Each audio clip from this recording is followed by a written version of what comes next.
اعوذ باللہ من الشیطان الرجیم الحمد للہ رب العالمین والصلاۃ والسلام علی اشرف المرسلین سیدنا و نبینا محمد وعلی آلہ واصحابہ وازواجہ وذریاتہ وآل بیتہ اجمعین ومن تبعہ بإحسان الی یوم الدین اللہم اجعلنا منہم یا رب العالمین آمین یا رب۔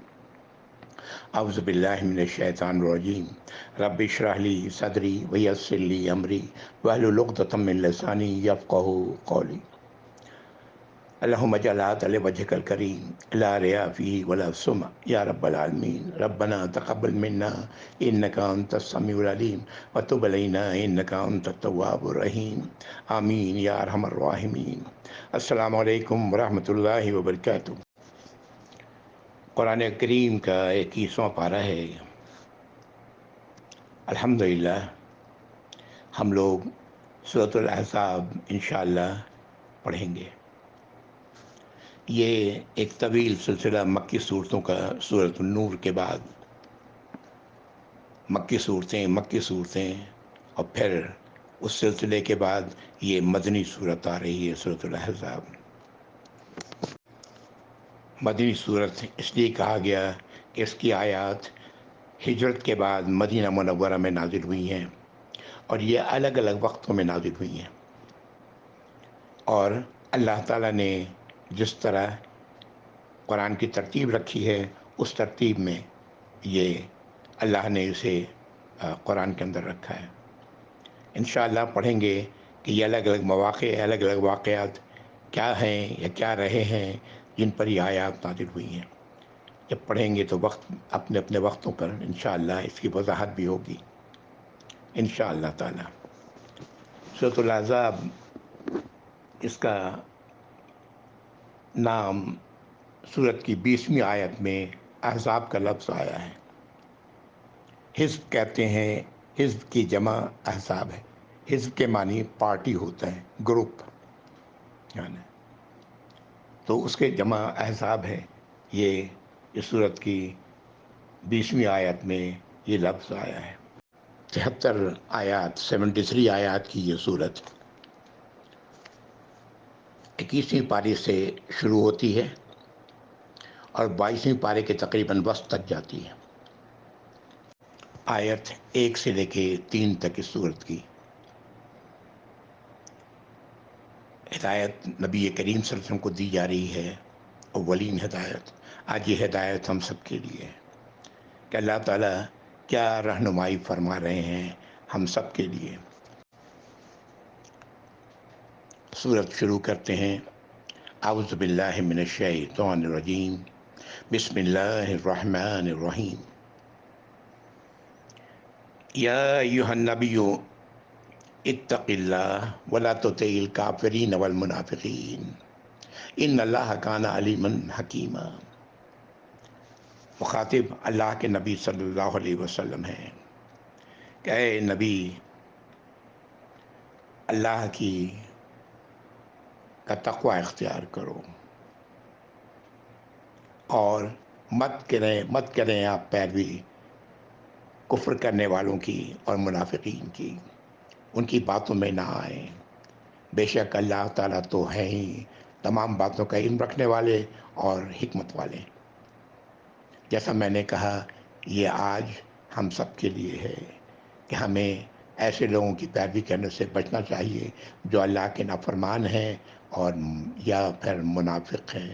منافق تو وہی ہوتا ہے جو کہتا ہے لا الہ الا اللہ محمد رسول اللہ اور پھر دو رخی چلتا ہے۔ پیچھے ہم لوگ پڑھ چکے ہیں منافقوں کے بارے میں کافی کچھ۔ اللہ تعالیٰ اس منافقت سے ہم سب کو محفوظ رکھیں یا رب العالمین۔ اللہ تعالیٰ ہم لوگوں کو صحیح الایمان بنائیں، آمین یا رب۔ آیت نمبر 2، واتبع ما یوحی الیک من ربک ان اللہ کان بما تعملون خبیرا۔ اور پیروی کریں اس چیز کی جو وحی کی جا رہی ہے آپ کی طرف، آپ کے رب کی طرف سے۔ بے شک اللہ تعالیٰ تو ہے ہی ہر بات کا علم رکھنے والے، جو کچھ تم کرتے ہو اس سے پوری طرح باخبر ہیں۔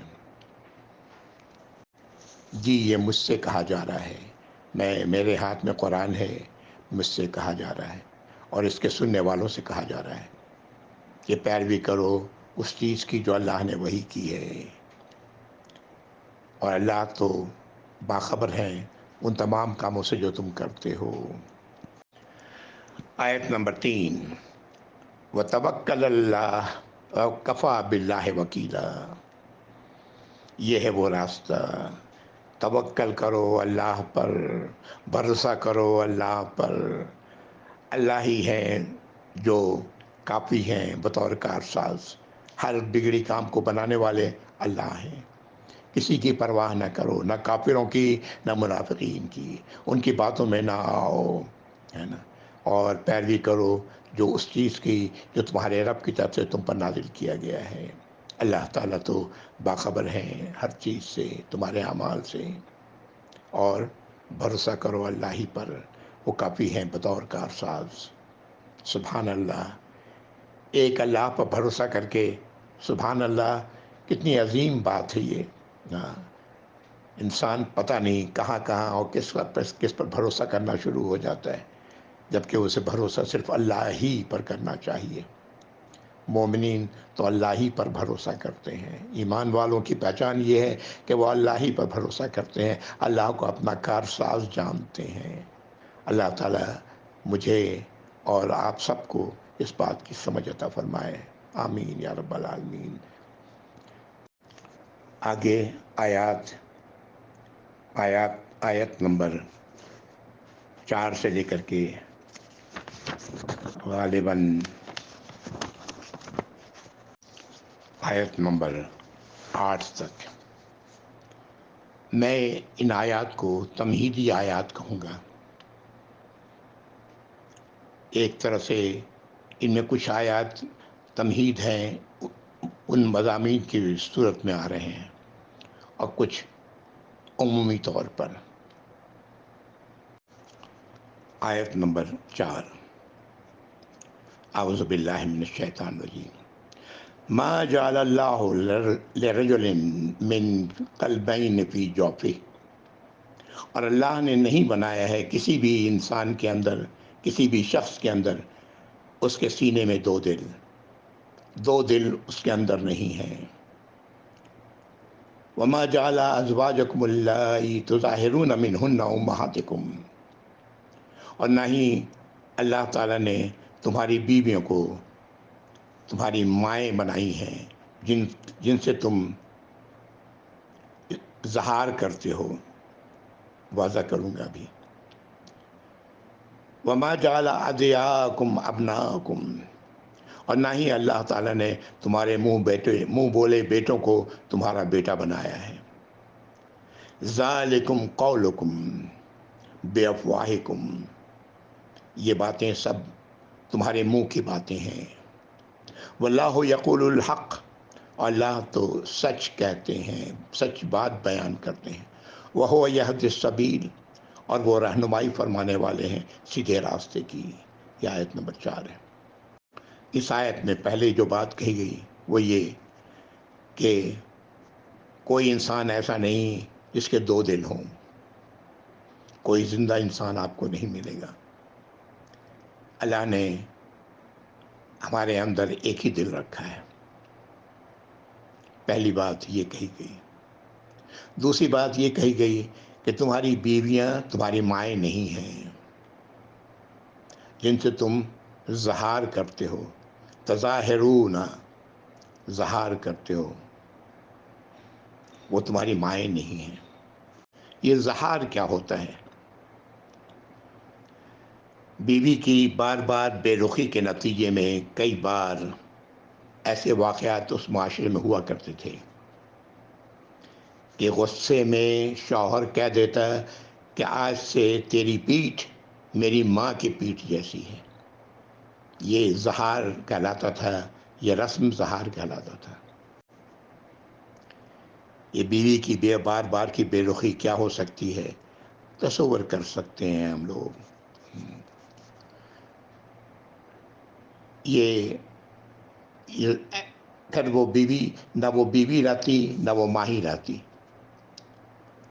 یہ واقعہ، ایسا ایک واقعہ ہم لوگ پڑھیں گے انشاءاللہ تعالیٰ 28ویں پارے میں سورۃ المجادلہ. وہاں یہ آیا، اللہ نے قرآن کی ترتیب میں یہ وہاں رکھا ہے. بہرحال یہاں جو بات کہی جا رہی ہے وہ یہ ہے کہ تمہاری بیویاں جن کو تم ماں کہہ دیتے ہو، ان کی پیٹھوں کو ماں کہہ دیتے ہو، وہ تمہاری ماں نہیں ہے. تیسری بات جو اس آیت میں کہی گئی کہ تمہارے منہ بولے بیٹے تمہارے بیٹے نہیں ہیں، یہ تمہارے اپنے منہوں کی بات ہے. منہ بولا بیٹا کسی کو بنا لیتے ہو، وہ ہرگز تمہارے بیٹے نہیں ہیں. اللہ تو سچ بات ہی بیان کرتے ہیں اور وہ صحیح راستے کی رہنمائی فرماتے ہیں. اللہ کے سوا کون ہے جو صحیح راستے کی رہنمائی فرما سکے؟ یہ اللہ ہی رب العزت ہے. ہم ایمان والوں کو یہ بات سمجھنے کی ضرورت ہے، اچھی طرح سمجھنے کی ضرورت ہے. ہر وقت اپنے دل و دماغ میں مستحضن رکھنے کی ضرورت ہے کہ ہدایت اللہ ہی کی طرف سے ملتی ہے، اللہ ہی صحیح راستے کی طرف رہنمائی فرماتے ہیں. اللہ اس قرآن کے ذریعے اور نبی کریم صلی اللہ علیہ وسلم کی تعلیمات کے ذریعے. اگلی آیت، آیت نمبر 5، ادعوہم لآبائہم هو اقسط عند اللہ. اب یہ وضاحت ہو رہی ہے منہ بولے بیٹے کی متعلق کہ انہیں بلاؤ، انہیں پکارو ان کے باپوں کے نام کے ساتھ. یہ عدل اور انصاف کے زیادہ قریب ہے اللہ کے نزدیک. وَإِن لَمْ تَعْلَمُوا آبَاءَهُمْ فَإِخْوَانُكُمْ فِي الدِّينِ وَمَوَالِيكُمْ. اگر تم ان کے باپوں کے بارے میں نہیں جانتے، ان کے باپوں کا علم تمہیں نہیں ہے، تو وہ تمہارے دینی بھائی ہیں یا موالی ہیں. مولا کا لفظ استعمال کیا جاتا تھا، وہ موالی ہیں. لیس علیکم جناح فیما اخطأتم بہ. تم پر کوئی گناہ نہیں، تم سب لوگوں پر جو تم غلطیاں کرتے رہے ہو اس سے پہلے. منہ بولے بیٹوں کو اپنا بیٹا تصور کرتے رہے ہو، کوئی گناہ نہیں. وَلَكِنْ مَا تَعَمَّدَتْ قُلُوبُكُمْ. لیکن گناہ کب ہے؟ جب تم جان بوجھ کے یہ کام کرو، تمہارے دل اس بات کو پر قصداً تم یہ کام کرو جبکہ جانتے ہو ان کا باپ کون ہے. وَكَانَ اللَّهُ غَفُورًا رَحِيمًا. اور اللہ تو ہے ہی مغفرت فرمانے والے اور رحم فرمانے والے. اس آیت سے یہ بات ثابت ہو گئی کہ منہ بولے بیٹا، کسی کو منہ بولا بیٹا بنا لینا، جیسا معاشرے میں شاید آج بھی ہوتا ہوگا یا ہوتا ہے، اور پھر اسے جائیداد میں وارث بنانا. یہ وہ ہے ہی نہیں تمہارا بیٹا، تو وہ کیسے جائیداد میں وارث ہو سکتا ہے؟ وراثت کا حق اسے کیسے مل سکتا ہے؟ وہ تو تمہارا بیٹا نہیں ہے. اسی لیے کہا گیا کہ ان کے باپوں کے نام کے ساتھ پکارو. اگر باپ کا نام نہیں جانتے ہو تو وہ تمہارے دینی بھائی ہیں. یا مولا کا لفظ استعمال کیا جاتا تھا کہ یہ مولا ہیں، موالی ہیں تمہارے. نبی کریم صلی اللہ علیہ وسلم نے ان کی زوجہ، پہلی زوجہ خدیجہ رضی اللہ تعالیٰ عنہ، انہوں نے آپ کو ایک غلام ہبہ کر دیا تھا، ایک غلام دے دیا تھا. اس کا نام تھا زید رضی اللہ تعالیٰ عنہ. آپ نے اسے اپنا منہ بولا بیٹا بنا لیا تھا. لوگ انہیں زید بن محمد کے نام سے پہچانتے تھے. لوگ کہتے تھے کہ محمد کا بیٹا ہے صلی اللہ علیہ وسلم، زید بن محمد. یہ شادی آپ جانتے ہیں کہ نبی کریم صلی اللہ علیہ وسلم کی شادی جب ہوئی تو اس وقت خدیجہ رضی اللہ تعالیٰ سے تو آپ کی عمر 25 سال کے قریب تھی. ابھی آپ کو اللہ تعالیٰ نے نبوت کے لیے مخصوص نہیں کیا تھا. ویسے تو مخصوص پہلے سے ہی تھے، لیکن آپ نبی کے طور پر پہچانے نہیں جاتے تھے. نبی تو آپ صلی اللہ علیہ وسلم نبی ہونے کا آپ کو 40 سال کی عمر میں آپ کو نبوت ملی. جب یہ آیات نازل ہوئیں تو نبی کریم صلی اللہ علیہ وسلم نے زید کے والد کے نام کے ساتھ انہیں زید بن حارثہ کہنا شروع کیا، اور پھر وہ لوگوں کے درمیان بھی زید بن حارثہ کہلانے لگے رضی اللہ تعالیٰ عنہ. یہ ہے پس منظر جس کی جو اس آیت کے حوالے سے ہے۔ اس آیت میں اللہ رب العزت یہ بھی فرما دیا کہ پہلے جو بھی تم کرتے رہے ہو وہ اس کا کوئی گناہ نہیں، اس لیے کہ لا علمی میں کرتے رہے ہو، لیکن اب جو کوئی بھی قصداً یہ کام کرے گا تو وہ اللہ کی سزا کا مستحق ہوگا۔ ہاں، اس لیے ہم سب کو اس سے بچنا چاہیے کہ کسی کو بھی منہ بولا بیٹا نہیں، بلکہ اس کے باپ کے نام کے ساتھ اس کی پہچان ہونی چاہیے۔ اس سلسلے میں روایات، احادیث کی کتابوں میں صحیح روایات ملتی ہیں کہ زید بن حارثہ رضی اللہ تعالیٰ عنہ کے بارے میں یہ آیت اتری، جو نبی کریم صلی اللہ علیہ وسلم کے آزاد کردہ غلام تھے۔ انہیں آپ صلی اللہ علیہ وسلم نے نبوت سے پہلے اپنا منہ بولا بیٹا بنا رکھا تھا، اور وہ زید بن محمد کے نام سے لوگوں کے درمیان مشہور تھے۔ ایک راوی حدیث بیان کرتے ہیں کہ اس آیت کے نزول سے پہلے ہم زید کو زید بن محمد کہا کرتے تھے رضی اللہ تعالی عنہ، لیکن اس کے نازل ہونے کے بعد ہم نے یہ کہنا چھوڑ دیا، بلکہ پہلے تو ایسے لے پالک کے وہ تمام حقوق ہوتے تھے جو سگی اور سلبی اولاد کے ہوتے تھے۔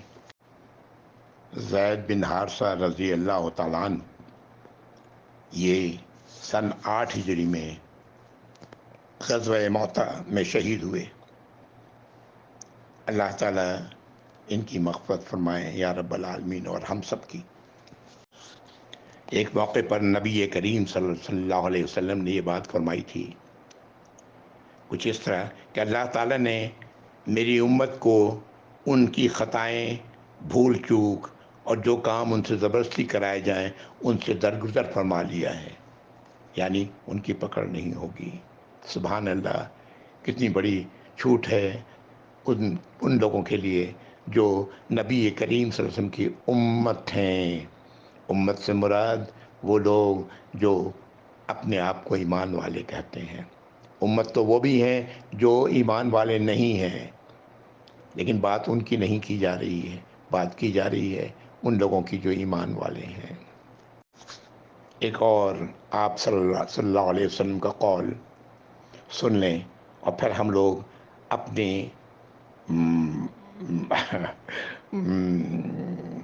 پر غور کریں، اپنے طریقے پر۔ ایک موقع پر نبی کریم صلی اللہ علیہ وسلم نے فرمایا، مجھے تم میری تعریفوں میں اس طرح بڑھا چڑھا کر نہ بیان کرو جیسے کہ عیسیٰ ابن مریم کے ساتھ ہوا۔ میں تو صرف اللہ کا غلام ہوں اور اللہ کا رسول ہوں۔ آج ہمارے یہاں ہم لوگ بڑے کھلے منہ سے کہتے ہیں کہ ہم رسول اللہ صلی اللہ علیہ وسلم کے غلام ہیں۔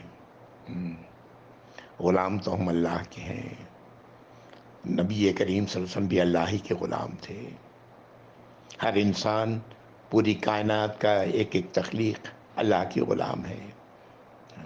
آپ صلی اللہ علیہ وسلم کا مقام یہ ہے کہ آپ اللہ کے رسول تھے صلی اللہ علیہ وآلہ وسلم۔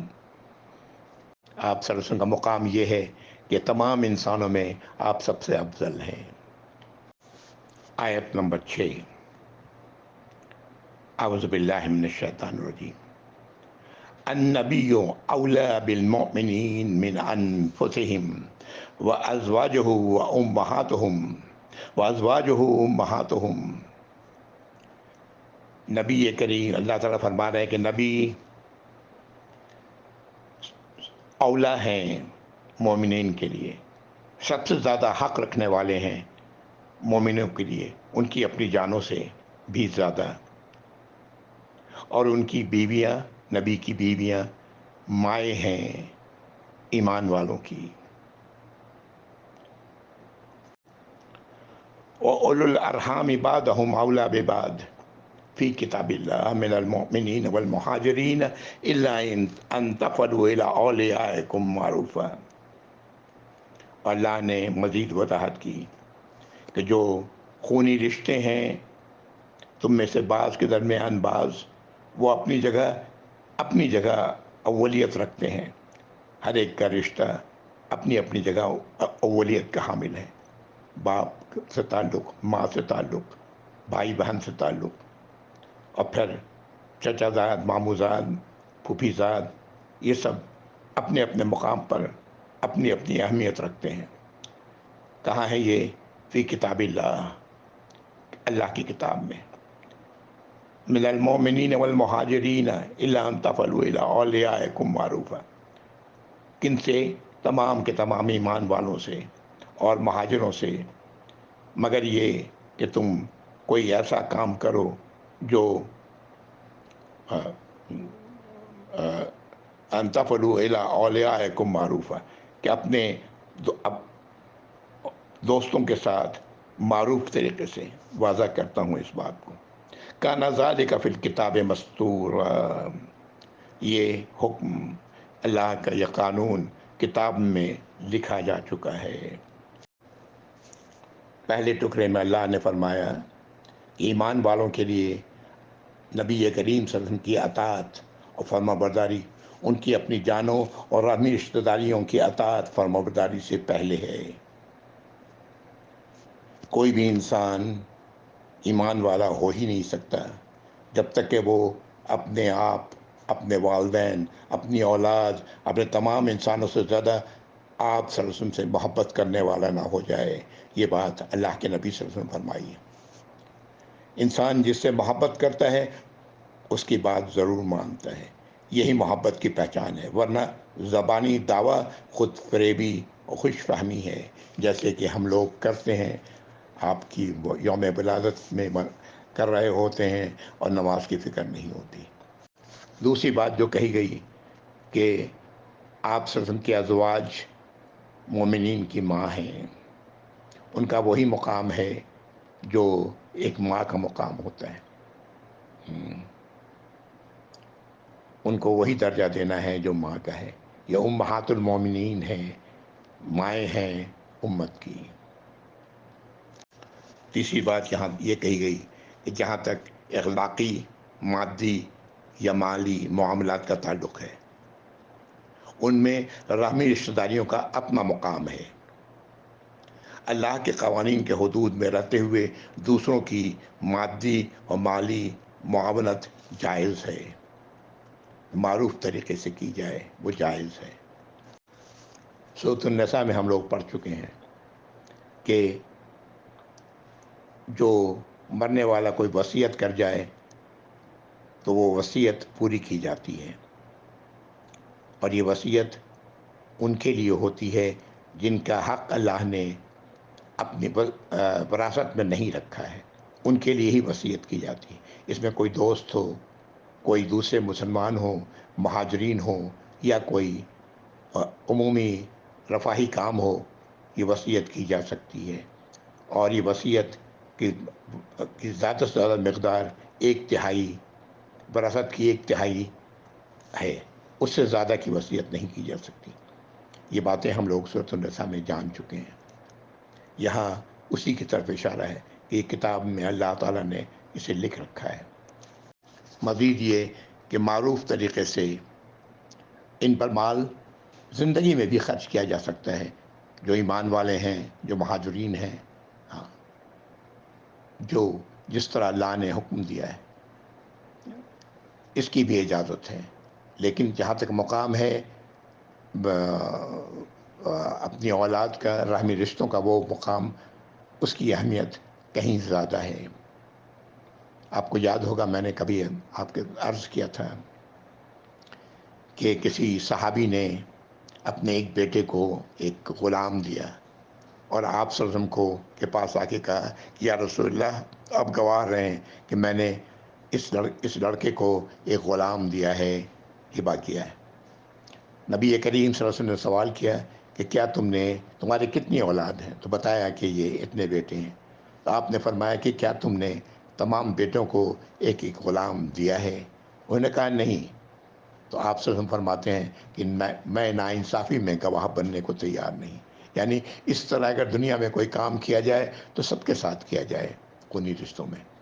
ایک جیسی نظر سے سب کو دیکھا جائے، نہ کہ کسی خاص کو دلانا اور دوسروں کو تھوڑا نظر سے دور، یہ جائز نہیں۔ آیت نمبر 7،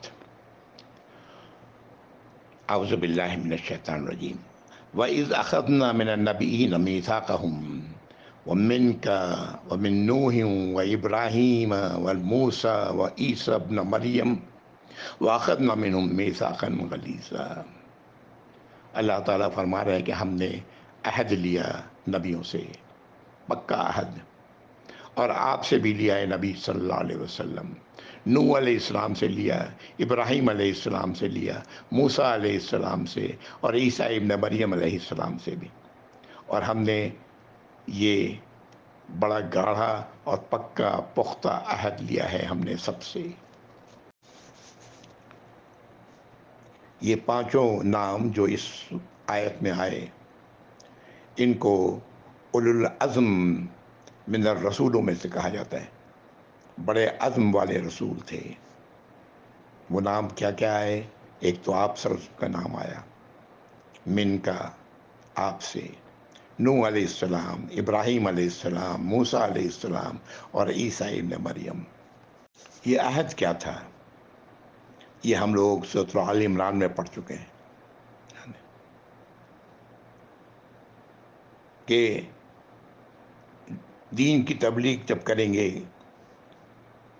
اس پر قائم رہیں گے، آپس میں ایک دوسرے کی مدد اور تائید کریں گے، اور اتفاق اور اتحاد سے رکھیں گے آپس میں۔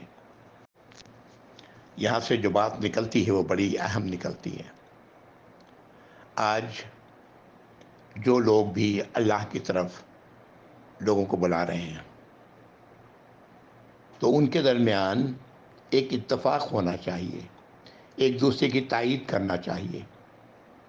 یہ وہ عہد ہے جس کا حوالہ اللہ تعالیٰ دے رہے ہیں، ان نبیوں سے اللہ نے لیا ہے۔ لیکن ایسا ہوتا کب ہے؟ آج تو اس کے بالکل الٹ ہوتا ہے۔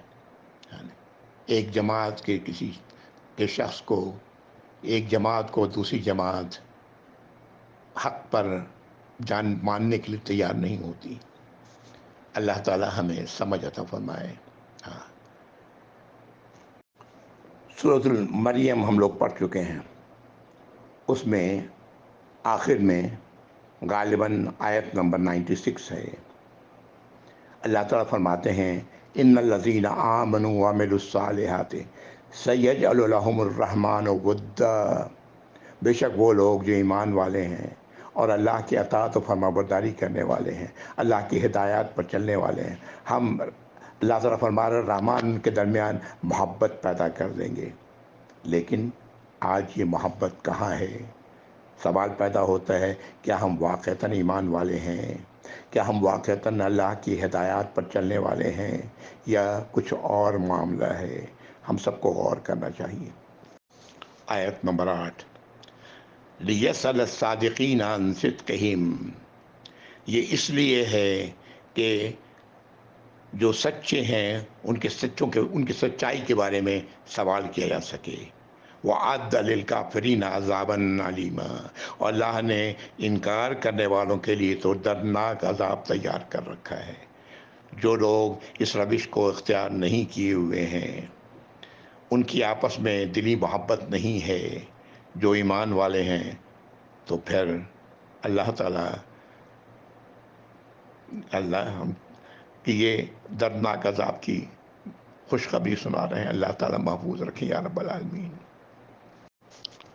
الحمدللہ میں یہاں رک رہا ہوں۔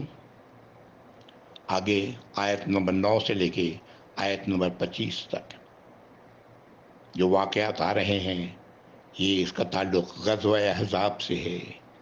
اس غزوے کو ہم لوگ غزوہ خندق کے نام سے بھی جانتے ہیں۔ انشاءاللہ یہ اگلی بار پڑھیں گے ہم لوگ۔